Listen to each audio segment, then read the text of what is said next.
Fala pessoal do Resumindo Tudo, sou eu, Pro Américo Moura, e hoje eu vou falar de um assunto interessante, uma lista completa de todos os presidentes do Brasil desde da proclamação da República até os dias de hoje, ok? Nós vamos começar por ele, o Marechal Deodoro da Fonseca, que ele vai de 15 de novembro de 1889 até 25 de fevereiro de 1891.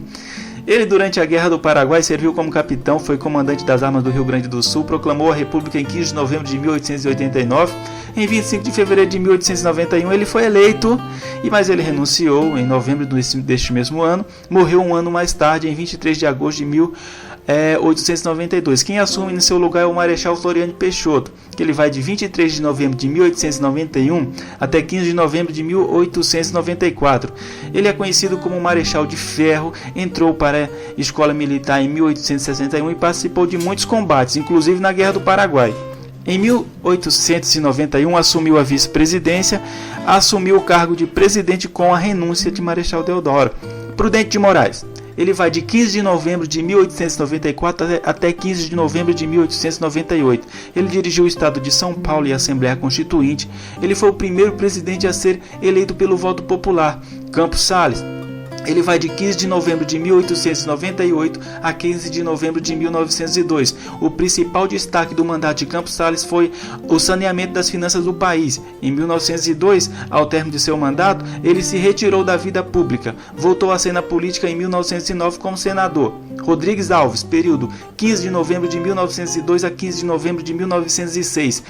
Rodrigues Alves governou a província de São Paulo entre 1887 e 1888. Foi ministro da Fazenda de Floriano Peixoto e Prudente Moraes. Ao término de seu mandato na presidência, voltou a ocupar o cargo de São Paulo. Afonso Pena, período 15 de novembro de 1906 a 14 de junho de 1909. Ele, na continuidade das obras públicas de Rodrigues Alves, modernizou capitais e portos brasileiros, além de ampliar as redes ferroviárias e telegráficas. Faleceu em 1909, 17 meses antes do término previsto do seu mandato. Assumiu então o vice-presidente Nilo Peçanha. Então Nilo Peçanha, ele vai de 15 de junho de 1909 até 15 de novembro de 1910. Durante o curto período de seu mandato, ele foi criado o Serviço Nacional de Proteção ao Índio, núcleo atual FUNAI. Desencadeou-se a primeira crise da política do café com leite, São Paulo e Minas Gerais, e não entrou em consenso quanto ao sucessor de Peçanha. Hermes da Fonseca, período 15 de novembro de 1910 a 15 de novembro de 1914. Enfrentou Rui Barbosa na eleição, sendo eleito depois da primeira crise da política do café com leite. Foi Marechal Hermes da Fonseca que promulgou a Lei de Serviço Militar Obrigatória. Wenceslau Braz, 15 de novembro de 1914 a 15 de novembro de 1918. Era vice-presidente de Hermes da Fonseca e foi candidato único à eleição, retornou à política dos governadores e esteve no poder durante toda a Primeira Guerra Mundial, momento de grande crescimento na indústria nacional. Rodrigues Alves, 15 de novembro de 1918 a 15 de novembro de 1918. Apesar de eleito pelo voto direto, não assumiu o segundo mandato devido ao seu estado de saúde. Em seu lugar assumiu o vice, Delfim Moreira. Rodrigues Alves morreu no dia 16 de janeiro de 1919. Delfim Moreira, que ficou de 15 de novembro de 1918 a 28 de julho de 1919. Delfim Moreira assumiu o cargo interinamente, porém, pelas regras constitucionais, foi realizada nova eleição, na qual saiu vitorioso Epitáfio Pessoa. Epitáfio Pessoa, ele ficou de 28 de julho de 1919 até 15 de novembro de 1922. De fora do trio São Paulo, Minas Gerais, Rio Grande do Sul, Epitáfio Pessoa tentou assegurar o apoio dos três estados maior peso político na época, ainda levando por interesses rurais. O país começou a sentir o peso de urbanismo, em especial no Rio e São Paulo, fruto do crescimento econômico e da pós-guerra. Durante seu mandato, ocorreu o levante do Forte de Copacabana. Arthur Bernardes, 15 de novembro de 1922 a 15 de novembro de 1926. Ele foi deputado estadual, deputado federal, secretário de Finanças do governo de Minas Gerais. Washington Luiz, ele ficou de 15 de novembro de 1926 a 24 de outubro de 1930. Ele foi o único candidato à presidência. Governou sob efeitos da crise da Bolsa de Nova York em 1929, que gerou pressões ainda mais fortes sobre o preço do café e a ascensão de movimentos contrários à política do café com leite. que o seu ciclo encerrado com a Revolução de 30 e a subida de Getúlio Vargas ao poder. Júlio Prestes, eleito proclamado, mas não empossado devido ao movimento revolucionário de 24 de julho de 1930, quando junta governativa assume o poder. Mena Barreto, ele ficou de 24 de outubro de 1930 até 3 de novembro de 1930. Assume o poder quando a eclosão do movimento revolucionário de 24 de outubro de 1930, quando Washington Luiz foi deposto e Júlio Prestes foi impedido de tomar posse como presidente da República. Almirante Isaías de Noronha, ele ficou de 24 de outubro de 1930 a 3 de novembro de 1930. General Augusto Fragoso, período 24 de outubro de 1930 a 3 de novembro de 1930, governou com a junta governativa. Getúlio Vargas, 3 de novembro de 1930 a 29 de outubro de 1945, chegou à presidência com a crise da econômica cafeeira e da política do café com leite. Manteve-se no poder depois de 1934 e eleito pela Assembleia Constituinte até 1945, com a instituição do Estado Novo. De influência nítida do fascismo, criou o Ministério do Trabalho, a Indústria do Comércio.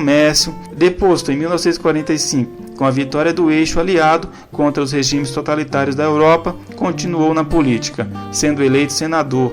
Em 1950, foi eleito novamente presidente. Antes, foi deputado estadual, federal, ministro da Fazenda e governou o Rio Grande do Sul. José Linhares, período 29 de outubro de 1945 a 31 de janeiro de 1946. Com a deposição de Vargas em 1945, Linhares, então presidente do Supremo Tribunal Federal, assumiu o cargo até que um novo presidente fosse eleito. Deu lugar ao general Eurico Gaspar Dutra, ex-ministro da Guerra de Getúlio. Gaspar Dutra, 31 de janeiro de 1946 a 31 de janeiro de 1951. Como militar, liderou a repressão do movimento comunista do Rio de Janeiro. Durante o seu governo, foi promulgada a Constituição de 1946, que devolveu a democracia ao país depois do Estado Novo, e a Constituição Paloca de Getúlio Vargas. O período também marcou o alinhamento do Brasil com os Estados Unidos na Guerra Fria. Getúlio Vargas novamente retorna no período de 31 de janeiro de 1951 a 24 de agosto de 1954. Candidato pelo PTB, Getúlio Vargas voltou à presidência pelo voto direto ao vencer o Eduardo Gomes, da UDN, em 1950. Com a campanha O Petróleo é Nosso, Getúlio criou o Petrobras, que garantiu o monopólio nacional sobre a prospecção, a lava, o refino e o transporte do produto. Cometeu suicídio em 1954 com um tiro em seu quarto no Palácio do Catete. Até hoje é considerado um dos mais importantes presidentes do Brasil. Café Filho, 24 de agosto de 1954 a 11 de novembro de 1955. Foi deputado federal, vice-presidente. Com a morte de Getúlio Vargas, assumiu o governo. Em 1955, devido a problemas de saúde, foi substituído por Carlos Luz, então presidente da Câmara. Carlos Luz, ele ficou de 8 de novembro de 1955 a 11 de novembro de 1955. Presidente da Câmara, assumiu interinamente a presidência da República por causa de uma doença de Café Filho. Dias depois, também adoeceu e renunciou. Nereu Ramos, 11 de novembro de 1955 até 31 de novembro, até 31 de janeiro de 1956. Ele foi deputado federal, governador de Santa Catarina, interventor e também presidente da Assembleia Constituinte. Exerceu a presidência da República por menos de 2 meses e entregou o cargo a Juscelino Kubitschek em 1956. Juscelino Kubitschek, ele ficou de 31 de janeiro de 1956 até 31 de janeiro de 1961. Ele foi prefeito de Belo Horizonte, governador de Minas Gerais, trouxe a indústria automobilística ao status que ocupa hoje no país, dando privilégio ao sistema rodoviário em detrimento do transporte ferroviário e hidroviário. Construiu Brasília, foi senador de Goiás e depois de deixar a presidência teve os direitos políticos cassados em 64. Jânio Quadros, que ficou de 31 de janeiro de 1961 até 25 de agosto de 1961. Ele foi vereador em São Paulo, deputado estadual, prefeito de São Paulo, governador do estado e deputado federal pelo Paraná. Em 25 de agosto de 1961 renunciou à tradicional postura populista de Jânio apartidário, acima dos partidos, justiceiro, adversário da corrupção, comprometido apenas com o povo, fez dele o presidente com o maior número de votos até hoje. Pascoal Mazzilli, ele ficou de 25 de agosto de 61 a 8 de setembro de 1961. Ele foi presidente da Câmara dos Deputados, assumiu interinamente quando Jânio Quadros renunciou, pois seu vice, João Goulart, estava em visita à China. João Goulart ficou de 8 de setembro de 61 até 31 de março de 64. João Belchior Marques Goulart foi deputado federal, eleito vice-presidente de 2 mandatos consecutivos com Juscelino Kubitschek e Jânio Quadros. Nesse período, o país passou por uma turbulência política, inclusive com a instituição temporária do parlamentarismo.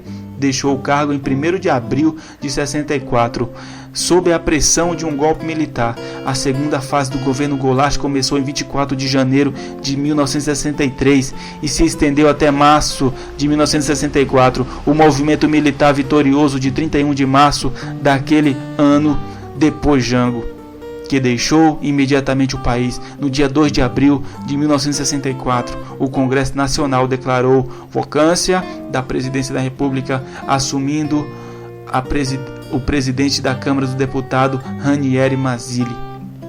Ranieri Mazzilli, ele ficou de 2 de abril de 64 até 15 de abril de 64. Como presidente da Câmara dos Deputados, assumiu interinamente a presidência da República em virtude da queda de Goulart e pela ausência do vice-presidente. Ele entregou o cargo ao Marechal Humberto de Alencar Castelo Branco, primeiro presidente do regime militar. Marechal Castelo Branco, ele ficou de 15 de abril de 64 até 15 de março de 67. Ele chegou ao governo com uma deposição de João Goulart e o golpe que deu início à ditadura militar no Brasil. Editou o primeiro ato institucional e também a Lei de Segurança Nacional. Marechal Costa e Silva, 15 de março de 1967 a 31 de agosto de 69. Ele foi o ministro da Guerra do governo de Castelo Branco. Na crescente linha dura, continuou a ditar atos institucionais para fortalecer o executivo, inclusive o enfadonho AI-5 em 1968. Afastou-se do cargo devido a uma doença. Aí entra o general Aurélio Lira, 31 de agosto de 1969 até 30 de outubro de 1969. Como ministro do Exército, assumiu o governo com a junta militar por volta do ato institucional número 12 de 1969, durante o impedimento temporário do presidente da República. Almirante Augusto Redmarken, 31 de agosto de 1969 a 30 de outubro de 1969. Como ministro da Marinha, ele assumiu o governo com a junta militar por força do ato institucional número 12 de 69, durante o impedimento temporário do presidente da República. E o brigadeiro Márcio Melo, que ficou de 31 de agosto de 69 a 30 de outubro de 69. Com o ministro da Aeronáutica, assumiu o governo da junta militar por força do ato institucional número 12 de 1969, durante o impedimento temporário do presidente da República. Depois quem assume é o general Emílio Médici. Ele fica de 30 de outubro de 69 a 15 de março de 74. No período do seu governo, ele ficou conhecido como os anos negros da ditadura, subsequentes ao AI-5. O tricampeonato mundial de futebol marcou o governo do milagre econômico de Médici, cujos os índices econômicos começaram a declinar em 73 com a crise do petróleo. A repressão endureceu e foi criado o slogan Brasil, ame-o ou deixe-o. General Ernesto Geisel, ele ficou de 15 de março de 1974 a 15 de março de 1979. Criou o Ministério da Providência Social e a Secretaria de Planejamento e o Estado de Mato Grosso do Sul. Revogou o AI-5, deu início ao processo de abertura política lenta, segura e gradual. Lançou o pacote de abril. Fechou o Congresso e criou o chamado Senador Biônico. General João Batista Figueiredo ficou de 15 de março de 1979 a 15 de março de 1985. Preferido do general Ernesto Geisel, 1974-1979. Figueiredo era chefe da SNI, Serviço Nacional de Inteligência, quando foi indicado pela Arena para a presidência. Enfrentou o movimento de direta já. Tancredo Neves, eleito pelo Colégio Eleitoral, adoeceu na véspera de sua posse, marcada para o dia 15 de fevereiro de 1985. Morreu no dia 21 de abril de 1985. José Sarney, 15 de março de 1985 e ficou até 15 de março de 1990. Ele é formado em Direito.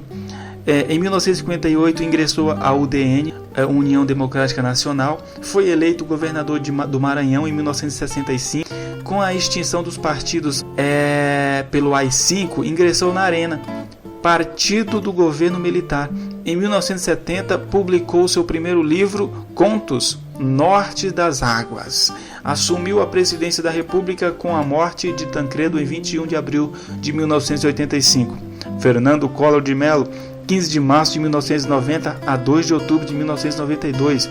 Ele foi o primeiro presidente civil eleito pelo voto direto desde 1960 no Brasil.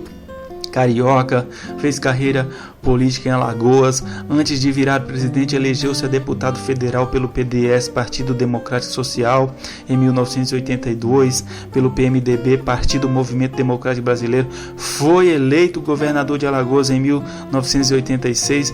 Deixou a presidência da República em 2 de outubro de 1992, em meio a denúncias de esquemas de corrupção, impeachment. Itamar Franco, período de 2 de outubro de 1992 a 1º de janeiro de 1995. Ele foi vice-presidente eleito em 1989, assumiu a presidência depois da renúncia forçada de Fernando Collor. Ele formou-se engenheiro, foi 2 vezes prefeito de Juiz de Fora, Minas Gerais, pelo MDB, Movimento Democrático Brasileiro. Também foi senador por Minas Gerais em 1974 e em 1982 governador deste estado em 1998. Fernando Henrique Cardoso, 1º de janeiro de 1995 a 1º de janeiro de 1999. Ele nasceu no Rio de Janeiro e mudou-se para São Paulo aos 8 anos. Formou-se em Ciências Sociais pela USP, Universidade de São Paulo, e fez pós-graduação na Sorbonne, na França, e tem 24 livros publicados. Exilado durante a primeira fase do golpe militar, retornou ao Brasil em 68, foi senador em 1983, no lugar de Franco Montoro, PMDB. E em 1986 participou da fundação do PSDB e assumiu o Ministério das Relações Exteriores da Fazenda durante o governo de Itamar Franco. No seu segundo mandato, Fernando Henrique Cardoso, que ele fica de 1º de janeiro de 99 até 1º de janeiro de 2003.